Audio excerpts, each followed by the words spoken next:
Seja bem-vindo à Escola Aberta de Teologia Reformada. Recebi aqui mais um documento. Você sabe que quando eu recebo documento eu trago para vocês, né? Estou aqui pegando mais um copo d'água. Vou ter água em mim. Tá aqui, ó. É o terceiro vídeo da madrugada. Agora é 1h03. O conteúdo do documento é bem interessante, bem importante. Vou deixar o link na descrição, né? Para quem quiser baixar. E a gente vai fazer alguns comentários. Eu vou fazer alguns comentários sobre o conteúdo do estudo. Tem 9 páginas, pode ser baixado e impresso sem problema algum. Eu recebi porque pode, né? E o título é o seguinte, ó: O fruto ímpio da crítica textual moderna.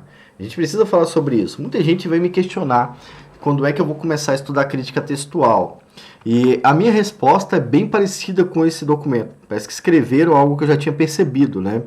A crítica textual moderna, ela não é a crítica textual bíblica que a gente está acostumado. Eu sei, muita gente vai falar assim, não se pode generalizar. Ah, beleza, mas os últimos resultados têm sido bem gerais, né? Os últimos resultados têm sido bem generalizados. Mas o que acontece? Há muito problema na crítica textual, né? Ela está fazendo um desserviço há muito tempo aqui no Brasil. E, infelizmente, muitos cristãos que não entendem o problema estão caindo no golpe, né? Estão caindo e acreditando em tudo que os críticos textuais falam. O rapaz fala que estudou grego e hebraico, ele já é pronto, ele já é autoridade na Bíblia. Ele fala que viu um pergaminho na mão e pronto, ele pode falar o que ele quiser. É assim que está acontecendo. E há pessoas infiltradas na crítica textual fazendo um desserviço ao cristianismo. Esta é a ideia. Essa é a questão, aliás. Eu não estou dizendo que não há pessoas sérias na crítica textual. Estou dizendo que dentro dessa linha teológica há muita gente fazendo coisa errada e a gente sente esse prejuízo nas igrejas, né, nas traduções e tudo mais. O documento é de 2007, é bem antigo. Pelo jeito, quem escreveu foi esse David Cloud, que tem um acesso à vida literária, uma coisa assim fácil, não sei o que é. E aqui já tem os créditos do texto, ó. Ah, tá, deixa eu mostrar a tradução aqui. É importante falar quem foi que traduziu. Foi o Ícaro Alencar de Oliveira. Ele traduziu isso em 2017. O Ícaro, eu conheço ele, tá num grupo que eu faço parte. E ele que traduziu isso aqui. Inclusive, é um ótimo tradutor. Se você quer traduzir texto, se você tem algum projeto para fazer isso, pode chamar o Ícaro. Não tem os seus dados aqui, né, Ícaro? Quem é você, né? Mas aí deixa nos comentários que eu passo para ele, né? Se quiser convidar ele para fazer tradução, alguma coisa assim, é só entrar em contato comigo que eu passo para ele, tá? Vamos lá. A fonte desse texto é o seguinte. Foi extraído de um curso, A Fé versus as Versões Bíblicas Modernas, um curso sobre textos e versões e uma defesa em 10 pontos da Bíblia King James. Quem traduziu, eu não sei se foi o Ícaro que colocou a LTT aqui no meio, né? E da ACF. Por quê? Aqui no Brasil, né, de novo, eu apertei o cabo aqui. Quando acontece isso, eu faço isso, ó. Pronto, agora estou aparecendo para você.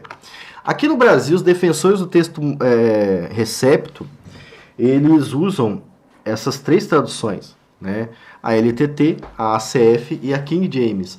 Devaí, por que você não citou a Revista e Corrigida? Vai ter aqui no canal um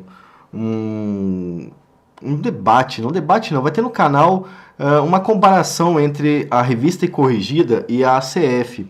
Irmãos, por mais que ela tenha texto recebido no meio, o processo de tradução da RC foi diferente. E aí não é o mesmo texto, tá bom? Não é a mesma tradução. Ela não segue os mesmos parâmetros. Então a RC não entra na classificação de texto receptos por causa disso. Se você tem RC em casa, compare que você vai perceber, tá? A frase deles, ó. Rejeitamos ainda mais a crítica textual moderna porque seu fruto tem aumentado a incerteza e o ceticismo, o enfraquecimento da autoridade das escrituras e a promoção do movimento ecumênico. Isso aqui é muito importante. Eu quero voltar um pouco no tempo e falar com vocês sobre história das traduções. Por que que a crítica textual moderna reduz a autoridade das escrituras? Por que que ela tem gerado fruto da incerteza e do ceticismo? Quando você vai estudar a crítica textual moderna, parece que os caras fazem de propósito. A primeira coisa que eles falam para vocês é que não tem nenhum texto original, né? O que não é exatamente errado, porque na verdade nunca houve um texto original. Você sabe quando é que acharam o texto de Moisés, que ele escreveu?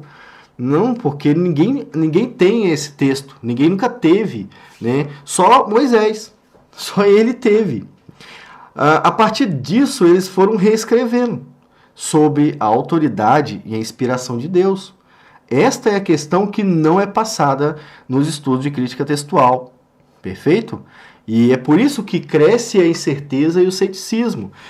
Muitos estudantes de crítica textual chegam à conclusão de que a Bíblia realmente foi inventada, de que ela não existe de fato. Mas ela existe. Nós cremos na soberania de Deus em relação ao texto. Ele quer preservar o texto. E a crítica textual moderna vem pregando essa incerteza e esse ceticismo em relação à tradução, tá bom?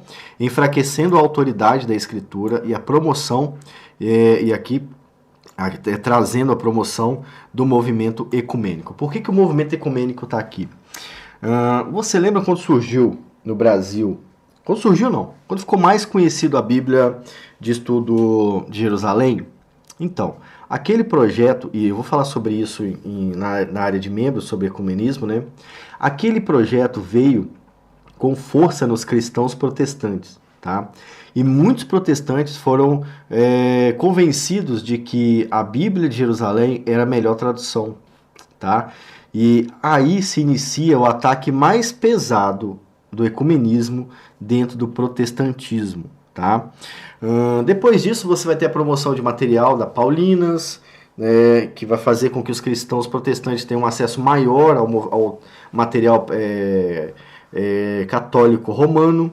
Muitos materiais têm conteúdo liberal no meio, ninguém falou isso para vocês, e muitas pessoas aceitaram o que estava escrito, se tornaram católicas, outras abandonaram o cristianismo, outras continuam sendo cristãos, mas são liberais, e outras, assim como eu, abandonaram esse material porque perceberam que nele não tinha tanto conteúdo como dizem pra gente assim, tá? Então por isso que essa crítica textual moderna promove o movimento ecumênico, mas isso não é saudável, tá?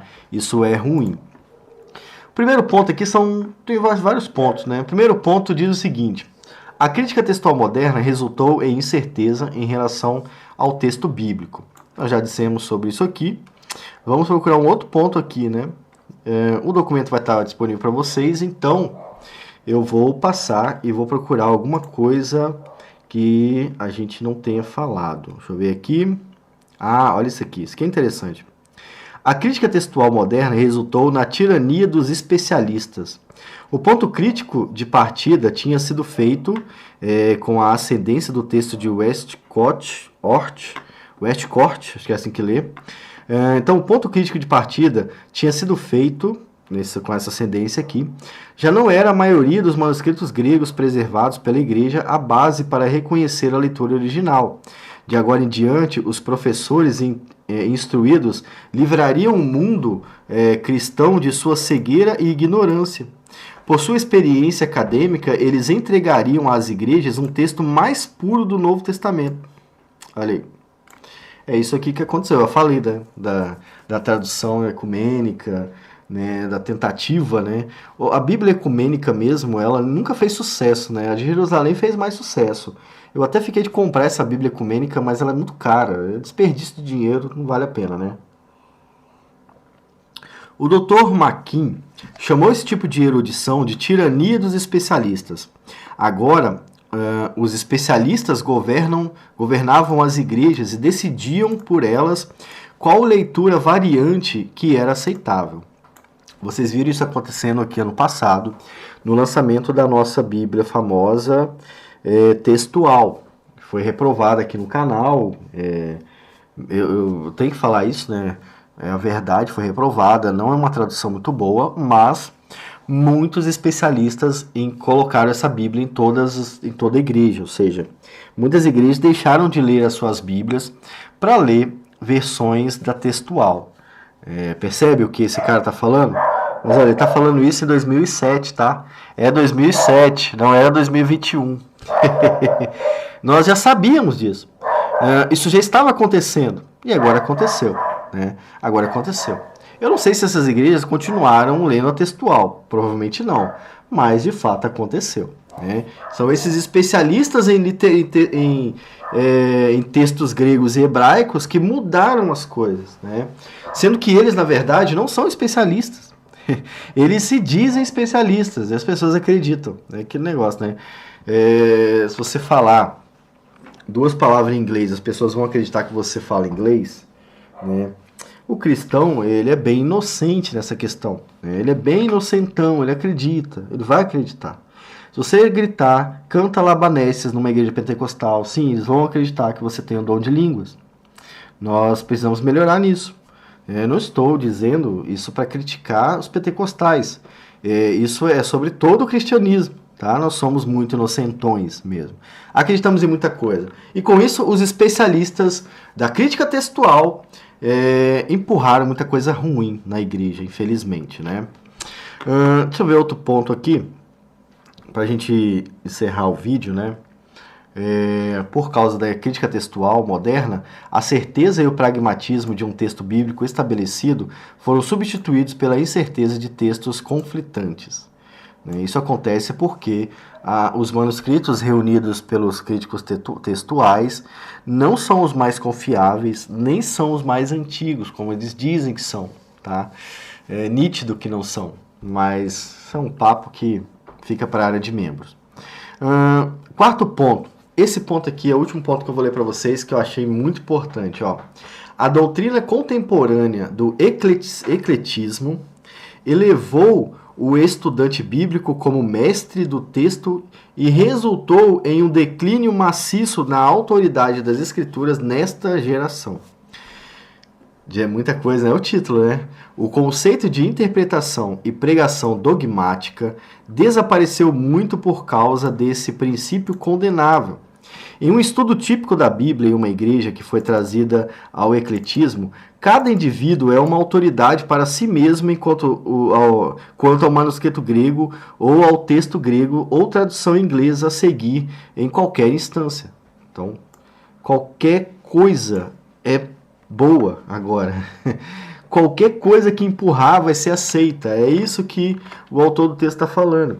Não há autoridade dogmática para qualquer afirmação, porque alguém sempre pode apresentar uma leitura alternativa. Né? Aqui já estamos falando de traduções diferentes, né? Não é tanto de originais gregos, né? Manuscritos gregos, aliás. Este mesmo princípio enfraqueceu muito a autoridade da pregação da Bíblia. Há pouco tempo atrás saiu um vídeo sobre o texto do N.T. Wright, que é um teólogo aí quase liberal, que está enfeitiçando um monte de crente. Né? Ele não é crente, ele não é protestante, aliás. E ele muda a pregação dele de acordo com a tradução que ele mesmo faz. Olha que maluco. Ele é o maior exemplo disso aqui, de como está a crítica textual moderna. Ele traduz a Bíblia do jeito que ele quer, e com isso, ele faz a sua pregação com base na sua própria tradução, que é do jeito que ele quer, e não do jeito que a Bíblia fala, entende? Esse é o problema da crítica textual moderna. Um esboço do sermão, vamos ler mais aqui, ó. Ele vai falar do Rick Warren aqui, que é conhecido, ó. Lembro-me de uma visita em agosto de 2003 à Saddleback Church, no sul da Califórnia, onde Rick Warren é pastor sênior da famosa Igreja com Propósitos. Aquele livrinho, Uma Vida com Propósito, né? Ele foi lá visitar. Eu observei no caminho para o auditório que apenas algumas pessoas carregavam Bíblias. Olha aí. E a razão ficou clara quando eu vi a multiplicidade desconcertante de versões usadas na pregação. O autor usa na pregação mais de uma versão. E no livro dele, ele faz isso também. Numa Vida com Propósito, tem momento que ele está usando NTLH, depois NVI. Né? Eu acho que foi só essas duas que eu vi lá, não estou lembrado agora se tem mais, mas deve ter sim. Um esboço do sermão foi entregue com boletim. Ah, então eles entregam o esboço do sermão no boletim, né? E 6 ou 7 versões foram citadas, a maioria deles paráfrases ou equivalências dinâmicas, né?